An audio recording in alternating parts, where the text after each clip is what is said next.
આપણે 2-3 દિવસથી ભૂખા છે, કઈ ખાવા પીવાનું કઈ હારી રોટી નથી મળતી અને હવે તો આપણા હાથમાં કઈ ઘઉં ધોણી નથી આવતું. હવે એના માટે કંઈક રસ્તો ગોતવો પડશે. તમારે કોઈ નજરમાં હોય તો કહેજો. લૂંટવાની જવાબદારી મારી. હું કોણ?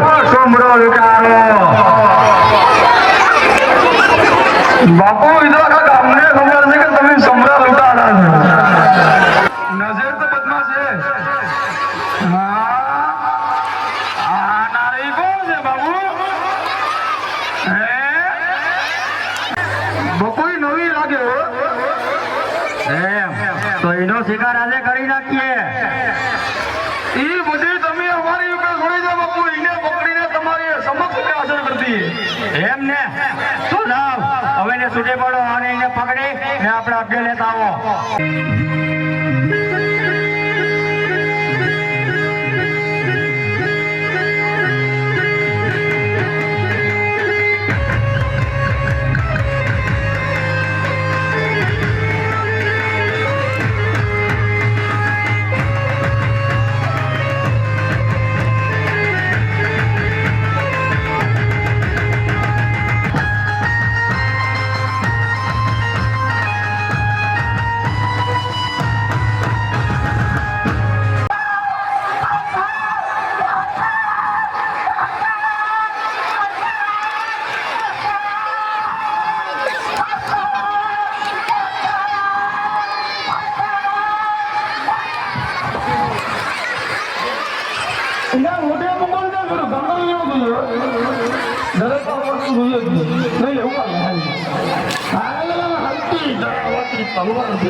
તો થઈ જા પાણીયારો અને આવી જા મેદાનમાં તો તને ખબર પડે કે સોમરા બાપુ કોણ છે. અરે છોડી દે ધંધો ના કરો. ધંધો છે કાયમી અમે 1 2 3 4 5 અમારો ધંધો છે પકડી આવી ગમે. અરે તારો ધંધો નો છોડાવ ને તું વીર વચરાજની તો ધંધો મૂકીએ ને તો અમે પણ થોડા કાયર નહીં.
છે અને એ જ હાથી છે બે દીકરા છે એકનું નામ બલરાજ અને બીજાનું નામ વચરાજ અને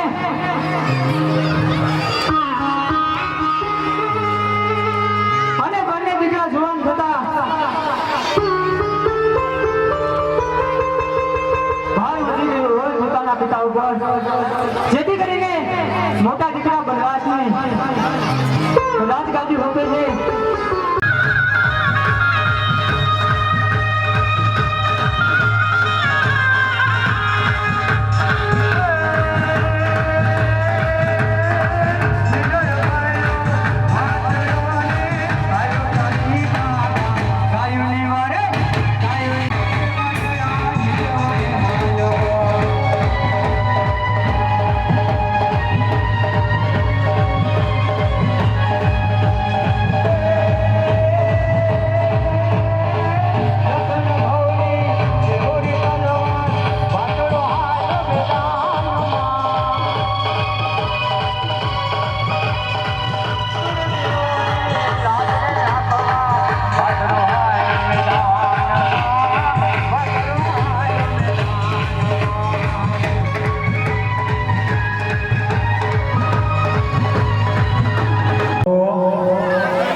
એટલે એના માટે થઈને આપણે હવે કનાહેરમાં જવું પડશે.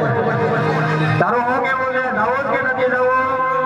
હવે જે લગે ના લગે એવું થઈ આવે ને તો હાલો પેલા વધુને બનાવી દેવું અને પછી ગાયુંને લઈને આપણે આપણા કમાયેલા હોય જવું. હાલો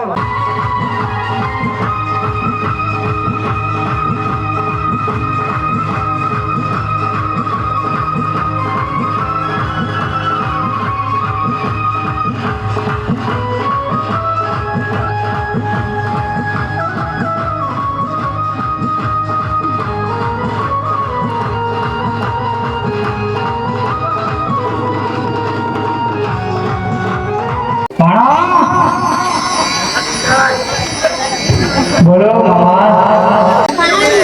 હવે તું જવાન થઈ ગયો છે અને આજથી તને આ બધા જવાબદારી તને આપું છું. અરે મારા મામા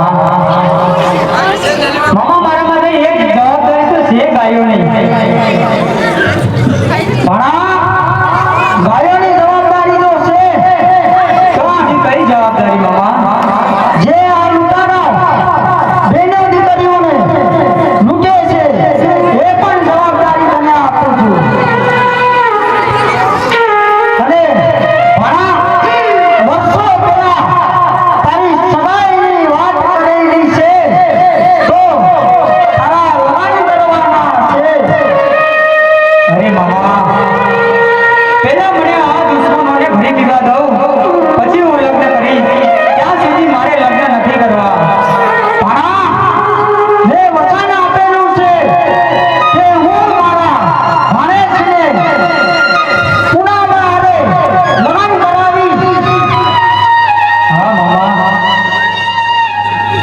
પણ મામા પહેલા મને આ દુશ્મનોને મારી નાખવા દઉં જેથી કરીને આજ આ ગાયો જીવતી હશે ને તો પ્રકૃતિ જીવતી હશે, પ્રકૃતિ જીવતી હશે તો ક્ષત્રિય જીવતા હશે. જેથી કરીને આ એકઈ લૂંટેરાને હું જીવતા નહીં છોડું મામા. પેલા તારા લગ્ન લેવાઈ ગયા છે અને તું બાયોને માગે જાય તો લગ્નનું શું થશે? તો ઠીક છે મામા, તમારો આ હુકમ સર આગળ તો કોરખાનાને બોલાવીએ અને લગ્નની તૈયારી કરીએ. ચાલ